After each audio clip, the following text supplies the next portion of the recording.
Hola a todos, gracias por estar viendo este video y hoy vamos a iniciar una nueva sección que se llama Historia del ajedrez a través de sus jugadores y partidas. Y bueno, vamos a hablar un poquito de lo que es la historia del ajedrez. El ajedrez tiene orígenes un poquito confusos porque se sabe algunas cosas pero hay otras cosas que no se han podido clarificar. El ajedrez se sabe que apareció y es una variante de lo que se conocería en aquel tiempo y es un juego actual, de hecho, que se llama el Chaturanga. Entonces se dice que el ajedrez derivó de este juego que se llama el Chaturanga, el cual utiliza elefantes, utiliza un rey, una especie de peones, etcétera, ¿no?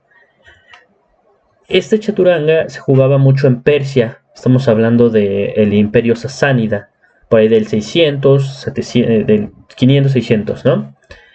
Cuando el Imperio Sasánida, que era un imperio persa, fue conquistado por los árabes, perdón, entraron en contacto con el ajedrez. Fue el primer contacto que se tuvo con el ajedrez. No era el ajedrez como lo conocemos actual, tenían algunas reglas distintas, por ejemplo la dama no se movía igual, ni el peón ni el alfil, pero los árabes lo conocieron y lo llamaron Shatranj o algo así. Ahí fue cuando se empezaron a dar primeros grandes jugadores de ajedrez árabes, pero del ajedrez antiguo, no el ajedrez que conocemos en la actualidad. Y bueno, los árabes, bueno, como todos sabemos, empezaron a expandir a través del mundo occidental y movieron el ajedrez como una influencia a través de todo el imperio bizantino, bueno, a través del imperio bizantino, pero también lo hicieron a través de España. Entonces, en España se empezó a popularizar el ajedrez, se llegó a los bizantinos y bueno, de Bizancio, de Constantinopla, se fue a Rusia, donde también empezaron a jugar mucho al ajedrez, y por ahí empezaron a salir mucha teoría, bueno, no mucha, pero sí empezó a salir algunos libros teóricos sobre tratados de ajedrez, sobre... hay un libro llamado El libro de los juegos, que lo patrocinó el rey Alfonso X de España, en donde se hablaba del ajedrez, de lo que es actualmente el backgammon y de los dados. No sé si sería backgammon, la verdad. Por ahí del siglo XV, hablamos del 1400, se modifican las reglas para quedar definitivamente como se juegan en la actualidad y eso provoca que se tenga que crear nuevos tratados para poder explicar cómo se debe de jugar este nuevo ajedrez modificado, que ya es el que conocemos en la actualidad. Y empezaron otra vez a salir uno que otro libro, etcétera. Obviamente se necesitaban nuevas tácticas, nuevas aperturas, nuevas ideas, porque bueno, ya habían cambiado lo que es el movimiento de algunas piezas, sobre todo la dama. La dama antes se movía solamente un solo escaque, un solo cuadrito, y era solamente en una dirección diagonal, algo así como el alfil. Algo así como el alfil, pero pasó a moverse como quisiera. Obviamente ya el movimiento que conocemos en la actualidad de la dama. Entonces sí, de ser una pieza igual de débil que tal vez el peón, pasó a ser la pieza más poderosa del tablero. Entonces ese tipo de cosas hizo que el ajedrez se modificara, que cambiara radicalmente la estrategia, que cambiara radicalmente la táctica, las aperturas, el analizar las partidas, todo eso. Y fue cuando se empezó a popularizar más el ajedrez, sobre todo en España y en Italia, ¿no? Entonces, por ahí de 1470 a 1500 se aparecieron los primeros documentos sobre el ajedrez. Hay un poema valenciano que se llama, bueno, no es mi fuerte, otros idiomas, pero Sach d'Amor, que fue el primer documento donde se tiene registro del ajedrez ya como lo conocemos hoy, por ahí de 1470 a 1490.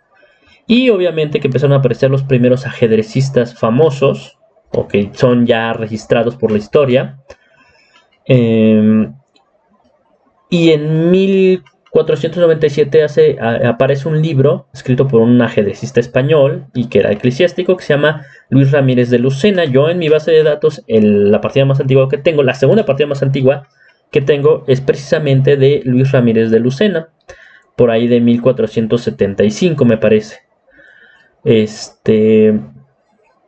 Los mejores jugadores empezaron a ser italianos y españoles, obviamente, y por ahí de 1540, 1550, 1560 aparece el considerado el primer mejor jugador del mundo en ese momento, Ruy López de Segura, y que es considerado el primer campeón no oficial del ajedrez moderno.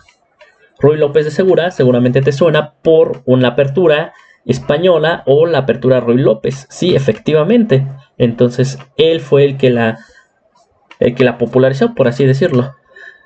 Él fue considerado el mejor jugador del mundo en ese momento, hasta que fue derrotado en 1575, en el que es considerado el primer torneo internacional de la historia del ajedrez, organizado en la corte del rey Felipe II por el italiano Giovanni Leonardo da Cutri, o da Cutro, así lo conocían, da Cutri o da Cutro. Y bueno, Giovanni Leonardo da Cutri lo venció en ese torneo, pero porque fue entrenado por uno de sus paisanos, Paolo Boy, porque en la partida que vamos a ver ahorita, Ruy López le da una pasada tremenda a Leonardo da Cutri, pero esa partida, que es de 1560, esa partida, Giovanni da Cutri aún no había entrenado de buena manera, entonces aún no era considerado un fortísimo jugador, al menos no al nivel de Ruy López. Y bueno, cuando pierde esta partida que vamos a ver, se va a entrenar con Paolo Boy, y cuando organiza el torneo Felipe II, regresa y le da en la torre absolutamente a todos los jugadores y gana el torneo, y gana el primer torneo internacional registrado, Giovanni Leonardo da Cutri, o da Cutro. Entonces, esta partida que vamos a ver es un reflejo de los orígenes del ajedrez moderno. Espero que les guste. Van a ver y van a decir, eso lo podía haber evitado yo. Hay que entender que no existía la teoría moderna, no existía la teoría de luchar por el centro. Existían algunas estrategias básicas, algunas aperturas básicas, como la española o la Ruy López, y se tenían más o menos idea, ¿no? Cada jugador jugaba de acuerdo a sus propias ideas, pero no existía una teoría, no existía tanta teoría, no existían computadoras. Los jugadores pues analizaban sus propias partidas a la antigüita, sin módulo. Entonces hay que entender todo eso. Y si bien la partida no te puede no parecer tan compleja, hay que entender que esa partida fue jugada en 1560, cuando el ajedrez moderno apenas había aparecido y apenas los hombres, los seres humanos, estábamos descubriendo todo lo que había detrás de este juego. Entonces, vamos a ver la partida. Y bueno, voy a ir explicando algunas cosas. A pesar de ser de 1560, los jugadores ya tenían algunos conceptos, tal vez no tan afianzados, pero sí intuitivos, como luchar por el centro, desarrollar piezas y ese tipo de cosas, que ya en el futuro Steinitz las puso en un libro y las fundamentó las puso como un principio. Blancas las lleva Ruy López y inicia jugando con E4, un movimiento que nos da aperturas abiertas o semiabiertas. Y Leonardo, le voy a decir, el Leonardo responde con E5, con lo que llegamos a una apertura abierta. Es considerado la primera partida donde se juega un gambito de rey, y es porque es la partida más antigua registrada, donde se tiene como segunda jugada a E4, E5, F4. Entonces plantea de muy buena forma Ruy López un gambito de rey, y Leonardo Leonardo decide no aceptar el gambito. Ya después, muchos siglos después, por ahí del siglo XIX, siglo XVIII, el no aceptar un gambito era una deshonra, pero en este tiempo, cuando el ajedrez apenas estaba apareciendo y estaba sus primeros pininos, era muy interesante porque no había como que nada establecido, ¿no? Era mente creativa totalmente. Entonces aquí en la actualidad se prefiere jugar D5 para jugar un contragambito y o se puede llegar a aceptar el gambito. En este caso Leonardo decide jugar D6, que no es mala, y responde Ruy López con alfil en C4. En C4, si ustedes se dan cuenta, presiona la casilla más débil de las negras y desarrolla una pieza, lo cual es súper bueno. Y vemos que a pesar de ser de una partida de más de 500 años, o casi 500 años, mejor dicho, ya se estaba jugando de una forma muy buena. Al menos Ruy López. Responde Leonardo con C6. A mí en lo personal no me gusta. Yo tal vez hubiera aceptado, yo hubiera tomado tal vez, o tal vez jugar desarrollar, ¿no? Podría también ser. No sé, hay muchas jugadas, pero Leonardo decide jugar esta jugada, que es alfil, perdón, peón C6, que no es mala, pero retrasa el desarrollo de las negras, y eso lo vamos a ver más adelante. Entonces, blancas juegan caballo F3, otra vez desarrollando una pieza y sigue luchando por el centro.